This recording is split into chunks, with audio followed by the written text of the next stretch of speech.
Hello everyone. सो देखो, maxima और minima के बारे में समझते हैं। मैक्सिमा मिनिमा क्या है? सबसे पहले देखो, एक डायग्राम बनाते हैं, एक ग्राफ बनाते हैं हम लोग। ये मैंने कुछ ग्राफ बनाया है, एक ऐसा देखना। अब अगर मैं देखूं तो इन जनरल अगर मैं बात करूं, जनरली अगर हम बात करें, ठीक है, तो ज्योमेट्रिकली अगर मैं इसको देखूं तो हमारे पास ये वाला जो पॉइंट है, जिस यहाँ ये टॉप पोजीशन पे जो पॉइंट है वो क्या होगा? मैक्सिमा होगा। और ये जो बॉटम पे है पॉइंट, उसको हम क्या बोलेंगे? मिनिमा बोलेंगे। बेसिकली क्या है, ये जो पॉइंट है, इस पे मान लीजिए सपोज हमारे पास में x की वैल्यू a है, एंड यहाँ पे मैंने सपोज ये x की वैल्यू क्या है, b है। ये दो वैल्यूज हमने ली x की वैल्यू। अब देखो, इस x की वैल्यू पे जो हमको फंक्शनल वैल्यू मिलेगी उसको मैंने f ऑफ a बोला, क्योंकि हमारे पास इसकी डेफिनेशन होगी y is equal to f of x, तो उससे हम फंक्शनल वैल्यू फाइंड आउट कर सकते हैं। और इस पे जो फंक्शनल वैल्यू होगी वो होगी f ऑफ b। अब ये जो है अपने नेबरहुड में, मतलब x से कुछ x is equal to a से कुछ अगर हम थोड़ा सा कम लें या थोड़ा सा ज़्यादा लें, तो उन सारे अपने नेबरहुड में ये क्या रहेगा? सबसे मैक्सिमम रहेगा, तभी इसको हम मैक्सिमम बोलेंगे। ग्रेटेस्ट वैल्यू रहेगा ये सबसे। और यहाँ ये सबसे लीस्ट वैल्यू रहेगा, सबसे मिनिमम वैल्यू रहेगा, तो इसको हम मिनिमा बोलेंगे। अब देखो, बात क्या आती है, ध्यान से सुनना है हमको। यहाँ पे अब बात यह है कि इसको फाइंड आउट कैसे करें। तो इसको फाइंड आउट करने के लिए यहाँ पे हम ऑब्जर्वेशन देख सकते हैं। जो हमारे पास टेंजेंट का स्लोप होता है, slope of tangent, slope of tangent, tangent ये होता है हमारे पास में dy बाई डी एक्स हम बोलते हैं, इसको हम टेन थीटा भी बोलते हैं। और टेंजेंट अगर किसी का किसी कर्व पे टेंजेंट है तो वो dy बाई डी एक्स से शो होता है, अगर वहाँ पे फंक्शन जो है y is equal to f of x है तो हमने dy बाई डी एक्स से हम क्या कर सकते हैं? इसका टेंजेंट फाइंड आउट कर सकते हैं, टेंजेंट का स्लोप फाइंड आउट कर सकते हैं। अब एक बात ऑब्जर्वेशन देखो, अगर हमने कोई भी लाइन, अगर मान लीजिए टेंजेंट है हमारे पास, वो इस पॉइंट पे हमने एक टेंजेंट ड्रॉ की, तो वो टेंजेंट जो है एक्स एक्सिस के पैरेलल होगी ऑब्वियसली। और तो इसका मतलब वो एक्स के साथ कितना एंगल बनाएगी? 0 डिग्री एंगल बनाएगी। और स्लोप जो होता है, slope of a line, slope of a line जो होता है वो किसके इक्वल होता है? टेन थीटा, जहाँ थीटा क्या होता है? Angle made with positive x direction. So ये एक्स एक्सिस है, तो पॉजिटिव एक्स डायरेक्शन में कितना उसने एंगल बनाया? तो कितना बनाया? 0 बनाया। तो यहाँ पे ten zero is equal to कितना हो जाएगा? 0 हो जाएगा कि नहीं? तो यहाँ पे हमने बोला, यहाँ जो स्लोप है यानी कि डेरिवेटिव जो है वो कितना होगा? 0 होगा। ये हमारे पास 0 होगा। तो इन पॉइंट्स को हम क्या बोलते हैं? क्रिटिकल पॉइंट्स बोलते हैं।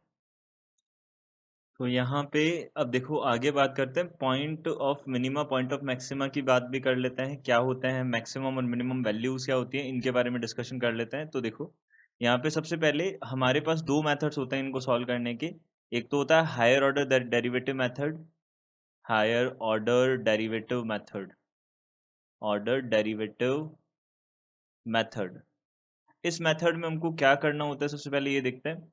इस मेथड में हमको क्या करना होता है? सबसे पहले क्रिटिकल पॉइंट्स फाइंड आउट करते हैं। और वो कैसे फाइंड आउट करते हैं? हमको सबसे पहले डेरिवेटिव करना होता है, उसको इक्वल टू 0 करना होता है। इससे हमारे पास x is equal to alpha, beta, gamma, जो भी हमारे पास रूट्स मिलने हैं वो सारे रूट्स मिल जाएंगे। इनको हम क्या बोलेंगे? These are critical points, critical या स्टेशनरी पॉइंट्स। सिंपल सी बात है, इतना सा हमको ध्यान रखना है। ये हमारे पास क्रिटिकल पॉइंट्स होंगे। अब देखिए, ये क्रिटिकल पॉइंट्स होते हैं, इसमें एक हम वो वाले पॉइंट्स भी इंक्लूड करते हैं जहाँ पे ये अनडिफाइंड बन जाता है, उसको भी हम यहाँ पे क्रिटिकल पॉइंट्स की कैटेगरी में रख देते हैं। ठीक है, तो ये हमारे पास में क्रिटिकल पॉइंट्स हो गए। अब इसके बाद में हमको क्या करना होता है? अब हमको second order derivative find out करना होता है, और उसका वैल्यू हमको देखना होता है अल्फा पे। अल्फा, बीटा, गामा, इन पे हमको देखना होता है। तो सपोज हमने अल्फा पे फाइंड आउट किया और ये कितना आ गया? ग्रेटर देन 0 आ गया। अब अगर ये ग्रेटर देन 0 आ गया, तो हम x is equal to alpha को क्या बोलेंगे? Is the point of minima, point of minima. ध्यान से देखना, मैंने बोला है point of minima, minimum value नहीं बोली है। तो x is equal to alpha क्या है? पॉइंट ऑफ मिनिमा है, ना कि मिनिमम वैल्यू है। इस बात का ध्यान रखना।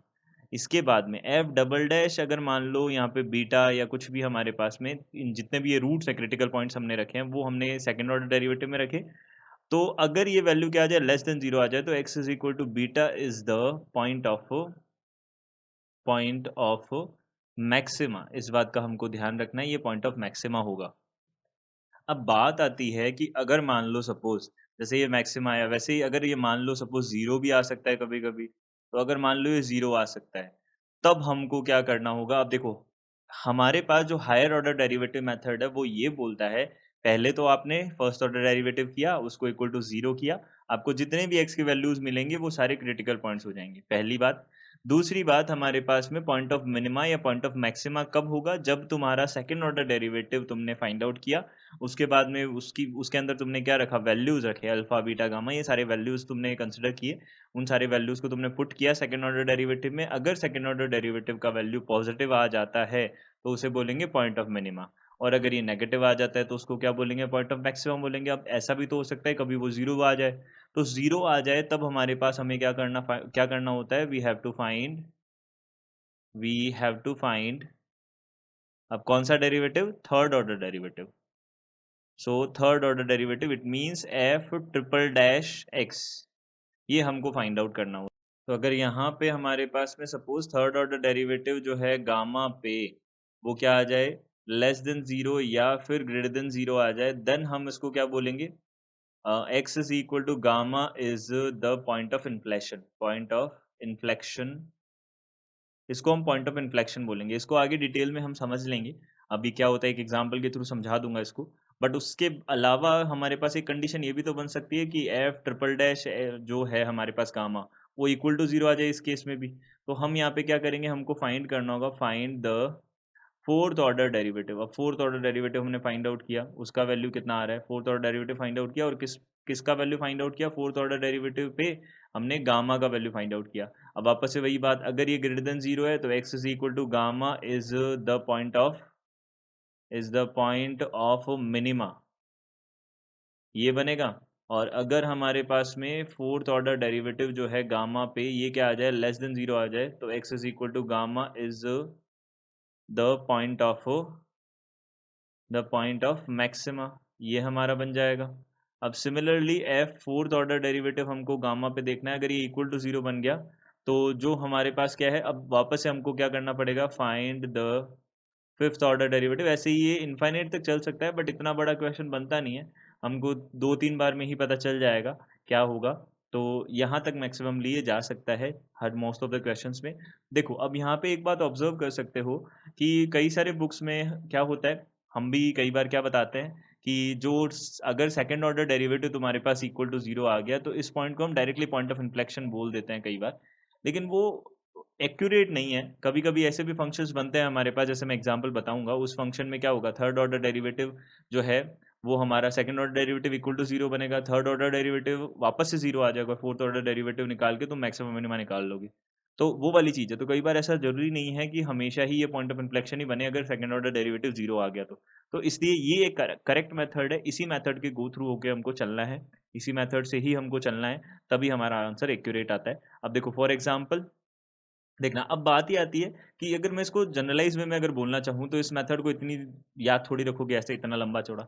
तो उसको तुम ऐसे याद रख सकते हो कि इफ अगर हमारे पास जो भी ऑड ऑर्डर डेरिवेटिव है, ऑड ऑर्डर, देखो प्रोसेस ऐसे ही चलाना है, ऑड ऑर्डर डेरिवेटिव जो है अगर ये हमारे पास क्या हो, ऑड ऑर्डर डेरिवेटिव जो है ये हमारे पास नॉट इक्वल टू 0, अगर हम बोल सकते हैं नॉट इक्वल टू 0, तो इसका मतलब क्या होगा? पॉइंट ऑफ इन्फ्लेक्शन होगा, पॉइंट ऑफ इन्फ्लेक्शन, ये हमारे पास बनेगा। और अगर इसी की जगह अगर हमारे पास इवन ऑर्डर डेरिवेटिव जो है, इवन ऑर्डर डेरिवेटिव, ये हमारे पास नॉट इक्वल टू 0 हो, तो पॉइंट ऑफ मैक्सिमा या पॉइंट ऑफ मिनिमा मिलेगा? पॉइंट ऑफ मैक्सिमा या फिर पॉइंट ऑफ मिनिमा मिलेगा, पॉइंट ऑफ मिनिमा। इतना हमको ध्यान रखना है, तब हम कई सारे क्वेश्चंस को इजीली कर सकते हैं। अब देखो, अब पॉइंट ऑफ इन्फ्लेक्शन पे एक बार थोड़ा सा बात कर लेते हैं। जैसे कि सपोज एक एग्जांपल लिया मैंने, देखो यहाँ पे एग्जांपल क्या है, देखना मैंने एग्जांपल लिया एफ डैश एफ एक्स जो है मैंने कितना ले लिया? एक्स क्यूब ले लिया। अब देखना ध्यान से, मैंने डेरिवेटिव किया एफ डैश एक्स किया, कितना मिलेगा? 3x स्क्वायर इक्वल टू 0 किया क्रिटिकल पॉइंट फाइंड आउट करने के लिए, तो x का वैल्यू 0 आ गया, ये क्या आ गया? क्रिटिकल पॉइंट आ गया। तो अब ये क्रिटिकल पॉइंट हमको मिल गया, तो अब क्रिटिकल पॉइंट का यूज करते हुए हमने सेकंड ऑर्डर डेरिवेटिव देखा। अब सेकंड ऑर्डर डेरिवेटिव कितना आ गया हमारे पास में? ये आ गया 6x। अब ये किस पे फाइंड आउट करना है हमको? सेकंड ऑर्डर डेरिवेटिव हमको 0 पे फाइंड आउट करना है, तो यहाँ पे 0 लिखा हमने। तो ये 0 लिखा, तो इसका मतलब ये अब डायरेक्टली हम क्या बोल सकते थे? क्रिटिकल पॉइंट बोलना चाहिए था, ठीक है, सॉरी क्रिटिकल पॉइंट है, हमको इसको क्या बोलना चाहिए था? पॉइंट ऑफ इन्फ्लेक्शन बोलना चाहिए अब इसको हमको, ठीक है, क्योंकि इसमें जो थर्ड ऑर्डर डेरिवेटिव है, जब हमने थर्ड ऑर्डर इसका वैल्यू 0 आ गया तो थर्ड ऑर्डर डेरिवेटिव करेंगे, थर्ड ऑर्डर डेरिवेटिव कितना आएगा 6, और ये क्या है, हमारे पास नॉट इक्वल टू 0 है, इसका मतलब ये डेफिनेट हो गया कि ये क्या होगा, पॉइंट ऑफ इन्फ्लेक्शन होगा। तो point of x is equal to 0, x is equal to 0 क्या है, पॉइंट ऑफ इन्फ्लेक्शन है। अब इसकी बात करते हैं कि पॉइंट ऑफ इन्फ्लेक्शन होता क्या है, एक बार ज्योमेट्रिकली भी इसको समझ लेते हैं थोड़ा सा। देखो एक्स क्यूब का जो ग्राफ होता है वो कुछ इस तरीके से बनता है, एक्स क्यूब का ग्राफ जो है वो कुछ इस तरीके से जाता है, इस तरीके से ग्राफ बनता है हमारे पास। अब देखो यहाँ पे जो पॉइंट है, ये पॉइंट पे ग्राफ जो है वो पैरेलल होगा किसके, इस पे जो टेंजेंट बनाएंगे इस पॉइंट पे x इज इक्वल टू 0 पे, टेंजेंट जो है वो क्या बनेगी, tangent is parallel to x axis, ये पैरेलल टू एक्स एक्सिस बनेगी। अब मुझे बताओ, यहाँ पे कोई मैक्सिमा भी नहीं बन रहा, कोई मिनिमा भी नहीं बन रहा, फिर भी ये पॉइंट ऑफ ये क्या जा रहा है, जो टेंजेंट है वो इक्वल टू 0 जा रही है, ये देखो इस तरीके से। तो यहाँ पे हमने देखा तो ये इक्वल टू 0 जा रहा है ये ग्राफ, यहाँ पे वैल्यू, तो x इज इक्वल टू 0 पे यहाँ पे जो टेंजेंट है, डेरिवेटिव जो है वो कितना जा रहा है, इक्वल टू 0 जा रहा है, लेकिन यहाँ मैक्सिमा भी नहीं है, मिनिमा भी नहीं है। तो ऐसे जो पॉइंट होते हैं उनको हम बोलते हैं point of inflection, point of inflection, यानी कि ये ना तो मैक्सिमम होते ना मिनिमम होते, फिर भी इसमें क्या आ रहा है, डेरिवेटिव इक्वल टू 0 जा रहा है, तो इसलिए हम इनको पॉइंट ऑफ इन्फ्लेक्शन बोलते हैं। ये चीज़ हमको ध्यान में रखनी है। तो इस तरीके से पॉइंट ऑफ इन्फ्लेक्शन बनता है। अब अगर हम उस कॉन्सेप्ट को देखें तो हमारे पास हम एक दूसरा फंक्शन भी ले सकते हैं, ये जैसे फर्स्ट फंक्शन हो गया, सेकंड फंक्शन मैंने क्या ले लिया, derivative x to the power 4 ले लिया सपोज। तो अब देखो यहाँ पे हमारा सेकंड ऑर्डर डेरिवेटिव जो मेथड है वो काम नहीं आएगा, हायर ऑर्डर डेरिवेटिव जो मैंने बताया है वही मेथड हमको यूज करना है, उसी से हमको एक्यूरेट आंसर मिलेगा। तो डेरिवेटिव हमने किया तो 4x³ आ गया, इक्वल टू 0 करने पे यहाँ पे क्रिटिकल पॉइंट आ गया x इज इक्वल टू 0। अब यहाँ पे हमने सेकंड ऑर्डर डेरिवेटिव किया, अब सेकंड ऑर्डर डेरिवेटिव किया तो कितना बन गया, 12x² बन गया। अब इसका मैंने देखा तो सेकंड ऑर्डर डेरिवेटिव 0 पे किया तो यहाँ पे कितना आ गया, 0 आ गया, यानी कि अब थर्ड ऑर्डर डेरिवेटिव निकालना पड़ेगा। थर्ड ऑर्डर डेरिवेटिव तुमने किया तो कितना आ गया, यहाँ पे 24x आ गया। अभी भी ये एफ ट्रिपल डैश एक्स जो है वो कितना आ रहा है, 0, यहाँ पे कितना आ रहा है, 0 आ रहा है। अब यहाँ पे हमने बात की तो एफ ट्रिपल डैश जो है हमारे पास, अब देखो फोर्थ ऑर्डर डेरिवेटिव देखा, फोर्थ ऑर्डर डेरिवेटिव हमने देखा 0 पे तो ये कितना आ रहा है, 24 आ रहा है। इसका मतलब ये क्या आ रहा है, पॉजिटिव आ रहा है, इसका मतलब ये क्या हो जाएगा, x is equal to 0 is the point of क्या आ जाएगा, ये पॉइंट ऑफ मिनिमा आ जाएगा। अब ये पॉइंट ऑफ मिनिमा होगा। अब देखो ये बात कर ली हमने पॉइंट ऑफ मिनिमा की। अब देखो एक कॉन्सेप्ट हमारे पास और है, यहाँ पे पॉइंट ऑफ मिनिमा तो आ गया, लेकिन अब मिनिमम वैल्यू कैसे आएगी, मिनिमम वैल्यू, इस बात को ध्यान रखो, दोनों सेम नहीं है। बहुत सारे बच्चों को कंफ्यूजन रहता है कि क्या ये दोनों सेम है, नहीं। पॉइंट ऑफ मिनिमम मतलब एक्स की वैल्यू, मिनिमम वैल्यू मतलब वाई की वैल्यू। एक्स की वैल्यू को क्या करना है, फंक्शन में रखना है, तो यहाँ पे 0 जो क्रिटिकल पॉइंट तुमको मिले जिसके ऊपर मिनिमा आ रहा है उस वैल्यू को रख दो फंक्शन में, एक्स की वैल्यू को, तो कितना आएगा, 0 आएगा, तो ये क्या बन जाएगी, मिनिमम वैल्यू बन जाएगी। तो इस तरीके से हमको ये वाले क्वेश्चन करने होते हैं सारे के सारे। तो ये पॉइंट ऑफ मिनिमा वाली बात आ गई। अब देखो इसी में एक थ्योरी वाला पार्ट और है, जिसका एक दूसरा मेथड है, हम दूसरा मेथड से भी इस मैक्सिमम मिनिमा को देख सकते हैं। कैसे देख सकते हैं ये समझते हैं। तो देखो नेक्स्ट जो है हमारे पास में, ये है हमारा फर्स्ट ऑर्डर डेरिवेटिव मेथड बोलते हैं इसको, फर्स्ट ऑर्डर डेरिवेटिव मेथड। तो इसके अंदर डेरिवेटिव मेथड, और जनरली मैं इसको बोलता हूँ इंक्रीजिंग डिक्रीजिंग मेथड, ताकि अच्छे से बच्चों को याद हो जाए। तो देखो इस मेथड में हमको पहली बात, हमको क्रिटिकल पॉइंट्स तो हमको फाइंड आउट करने ही होते हैं। तो x इज इक्वल टू α1 α2 α3, ये हमारे पास है। इसको हम ये सारे जितने भी क्रिटिकल पॉइंट्स हैं उनको हम लिख लेते हैं। क्रिटिकल पॉइंट्स हमने फाइंड आउट कर लिए, वो फाइंड आउट करने के बाद हमको क्या करना होता है, जो हम पहले करते आए इनइक्वालिटीज़ में, क्या करना होता है, हमको इसके इंक्रीजिंग और डिक्रीजिंग के बारे में कमेंट करना होता है। तो जैसे हमने क्या किया, α1 α2 α3 α4, इनको सबको हमने नंबर लाइन पे प्लॉट कर लिया। अब उसके बाद में जितने भी क्रिटिकल पॉइंट्स हैं, सपोज मैंने 4 क्रिटिकल पॉइंट्स दिए हैं तो इनको प्लॉट कर लिया। अब अकॉर्डिंग टू द इनइक्वालिटी, यानी कि according to increasing and decreasing function, हमको ये डिटरमाइन करना होता है कि इस इंटरवल में क्या ये पॉजिटिव है, इस इंटरवल में क्या ये नेगेटिव है, यानी कि इस इंटरवल में क्या ये इंक्रीजिंग है, ये हमको चेक करना है। क्या ये इस इंटरवल में डिक्रीजिंग है, ये हमने पहले ही डिस्कस कर लिया है कि इंक्रीजिंग डिक्रीजिंग कैसे देखते हैं, वो वाली बात। तो यहाँ पे प्लस, यहाँ पे माइनस, यहाँ से प्लस, तो ये सारी चीज़ें हमको देख लेनी है कि कहाँ इंक्रीजिंग है कहाँ डिक्रीजिंग है। अब यहाँ पे एक कॉन्सेप्ट क्या बोलता है, कॉन्सेप्ट समझो। अब मैं एक ऐसा भी ले लेता हूँ टर्म, देखो जैसे मैंने यहाँ दोनों जगह प्लस प्लस लगा दिए, तो इससे क्या फर्क पड़ेगा ये भी देख लेते हैं। तो देखो सबसे पहले अगर नेगेटिव साइन है, अगर डेरिवेटिव हमारा नेगेटिव है, इसका मतलब ये क्या हो जाएगा, फंक्शन डिक्रीजिंग हो जाएगा। इतनी बात समझ में आती है सबको। उसके बाद अगर ये हमारा पॉजिटिव है तो हम क्या बोलेंगे, ये हमारा जो फंक्शन है वो क्या हो जाएगा, ये इंक्रीजिंग हो जाएगा। डेरिवेटिव अगर उसका पॉजिटिव है तो ये इंक्रीजिंग हो जाएगा। तो सबसे पहली बात, ये डेरिवेटिव के लिए ही साइन है, ये साइन रूल पूरा डेरिवेटिव का ही है। तो डेरिवेटिव के लिए हमने देखा तो सबसे पहले जो हमारा नेगेटिव है, तो नेगेटिव का मतलब क्या हो गया, देखो इंक्रीज डिक्रीज हो रहा है पहले, फिर इंक्रीज आ रहा है। तो देखो दो ग्राफ्स बनाता हूँ, देखना ध्यान से। ये एक ग्राफ बनाया मैंने, ये दूसरा ग्राफ बनाया, मतलब ये एक ग्राफ बनाया और ये हमने दूसरा ग्राफ बनाया। ये देखिए, मुझे बताओ यहाँ ये जो फंक्शन है वो क्या कर रहे हैं, इंक्रीज कर रहे हैं, और यहाँ ये जो फंक्शन है ये क्या कर रहे हैं, डिक्रीज कर रहे हैं। अब एक बात खुद सोचो, अगर कोई फंक्शन इंक्रीज होके डिक्रीज जा रहा है, इसका मतलब बेसिकली जो हाईएस्ट जो पॉइंट है हमारा, ये जो जहाँ पे ये अपनी जो नेचर है, अपने नेचर को चेंज कर रहा है, वो पॉइंट ऑब्वियसली क्या बनेगा, पॉइंट ऑफ मैक्सिमा बनेगा। एक्स की वैल्यू पॉइंट ऑफ मैक्सिमा बनेगा। और अगर मान लो कोई डिक्रीजिंग है पहले, फिर इंक्रीजिंग जा रहा है, तो ये क्या बनेगा, पॉइंट ऑफ मिनिमा बनेगा। बस इतना सा ध्यान रखो, पॉइंट ऑफ मिनिमा। और हमेशा इसको याद रखने के लिए अपने हाथों से बना के देख लो कि एक बार हाथ क्या किया, देखो प्लस है तो इसका मतलब इंक्रीजिंग, माइनस है तो डिक्रीजिंग, इसका मतलब ऊपर की तरफ जा रहा है, तो ये मैक्सिमम बनेगा। अगर पहले डिक्रीजिंग है फिर इंक्रीजिंग है, ग्राफ देखा तो यहाँ पे क्या बन गया, मिनिमम बन गया। तो इस तरीके से याद रख सकते हैं इसको बहुत ईजी मेथड से। अब देखो यहाँ क्या है, डिक्रीजिंग है, और फिर डिक्रीजिंग से किस में जा रहे हैं, इंक्रीजिंग में जा रहे हैं। तो डिक्रीजिंग पहले फिर इंक्रीजिंग, यानी कि पॉइंट ऑफ मिनिमा।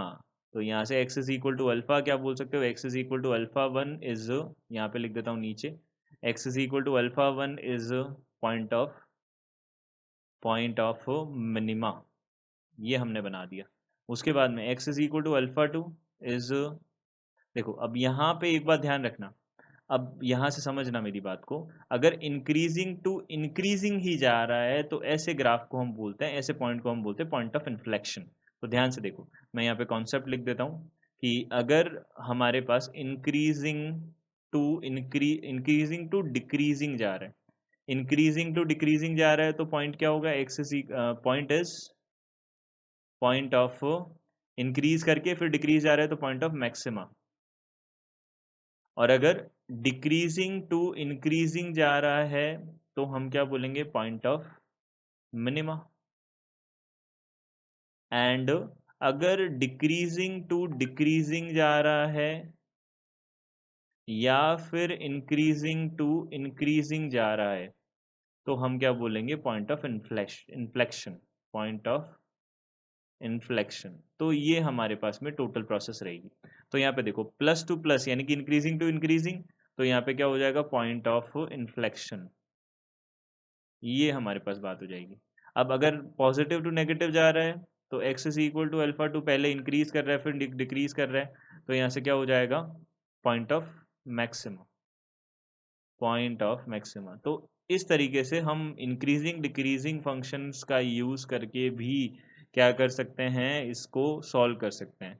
तो देखो ये हमारे पास दो मेथड्स है। अब एक एक थोड़े बहुत एग्जांपल देख लेते हैं। जैसे पहला ही एग्जांपल देखा हमने फर्स्ट वाला, तो फर्स्ट वाले में क्या किया आप लोगों ने, पहले डेरिवेटिव किया। डेरिवेटिव करोगे तो 2x-1 मल्टीप्लाइड बाई कितना हो जाएगा, और 2 आ जाएगा। ये हमारे पास आ गया। इसको इक्वल टू जीरो करना है टू फाइंड क्रिटिकल पॉइंट्स। तो यहाँ से हमने क्या किया, डेरिवेटिव को इक्वल टू जीरो किया, तो 2x-1 is equal to zero होगा, x इज इक्वल टू कितना बनेगा, हाफ बनेगा। फिर हमने क्या किया, सेकंड ऑर्डर डेरिवेटिव किया। सेकंड ऑर्डर डेरिवेटिव में हमने देखा इसको तो कितना बन गया, 8 बन गया। हमको क्या करना पड़ता है, सेकंड ऑर्डर डेरिवेटिव में जो ये क्रिटिकल पॉइंट आया उसको रखना होता है। तो x is equal to half हमने रखा, रखने पर भी ये 8 ही आएगा, पॉजिटिव ही आएगा। तो इसका मतलब x is equal to half जो है वो क्या है, इज द पॉइंट ऑफ, ये क्या है, ग्रेटर देन आ गया तो पॉइंट ऑफ मिनिमा, ये पॉइंट ऑफ मिनिमा बन गया। यानी कि अब पॉइंट ऑफ मिनिमा आ गया तो मिनिमम वैल्यू क्या आएगी, मिनिमम वैल्यू। तो मिनिमम वैल्यू हमारे पास बनेगी। हमको क्या करना होगा, वैल्यू को हाफ को हमको क्या रखना होगा, एक्स की वैल्यू हाफ को फंक्शन में रखना होगा। अब कई सारे बच्चे कंफ्यूज हो जाते हैं, सर किस में रखना है, फर्स्ट ऑर्डर डेरिवेटिव में रखना है, सेकंड में रखना है। अरे भाई पूरा का पूरा हमको किस में रखना है, जो हमारा ओरिजिनल फंक्शन है उसके अंदर रखना है। तो तुमने रखा तो यहाँ पे कितना हो गया, 2 multiplied by half -1 whole square plus 3, तो मिनिमम वैल्यू कितना आ गया, 3। ये मिनिमम वैल्यू आ गया। सिंपली हर क्वेश्चन में यही करना है। अब जैसे दूसरा क्वेश्चन है, सेकंड क्वेश्चन है, तो उसमें क्या करोगे तुम, डेरिवेटिव किया, यहाँ से कितना आ गया माइनस का 2x माइनस वन, इसको इक्वल टू 0 किया तो x का वैल्यू कितना आ गया 1। अब x का वैल्यू 1 आ गया, सेकंड ऑर्डर डेरिवेटिव देखा, ये कितना आ रहा है माइनस का 2 आ रहा है। तो माइनस का 2 है तो डेरिवेटिव में तुमने सेकंड ऑर्डर डेरिवेटिव में 1 को रखा, तो कितना आ गया -2 ही आ रहा है, यानी कि लेस देन 0। तो इसका मतलब x is equal to 1 is point of, क्या आ जाएगा, पॉइंट ऑफ मैक्सिमा। तो पॉइंट ऑफ मैक्सिमा बना, पॉइंट ऑफ मैक्सिमा बना, तो इसका मतलब पॉइंट ऑफ मैक्सिमा है ये, इसका मतलब हमको अगर मैक्सिमम वैल्यू चाहिए तो कैसे निकालेंगे मैक्सिमम वैल्यू। मैक्सिमम वैल्यू कैसे आएगी, मैक्सिमम वैल्यू आएगी हमारे पास एफ ऑफ 1 से।